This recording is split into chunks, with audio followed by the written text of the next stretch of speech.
Radhe Radhe friend, आज एकादशी का दूसरा दिन है यानी द्वादशी।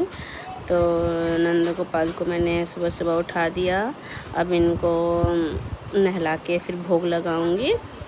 तो फिर आगे देखिए और कैसा लगा मेरा नंद गोपाल, मेरा लड्डू गोपाल, सब कमेंट्स करना, लाइक करना। आपके साथ शेयर कर रही हूँ। कल एकादशी था, निर्जला एकादशी। तो निर्जला एकादशी के आज दूसरा दिन है द्वादशी।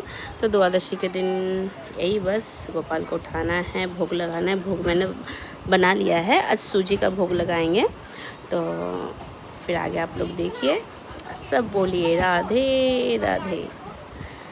कैसा लगा मेरा वीडियो बताना। देखिए मैंने तैयार किया, सजाया, एंड सब मिलके बोलो राधे राधे। सबका कष्ट दूर हो। राधे राधे राधे राधे राधे राधे। जय श्री कृष्णा, जय श्री।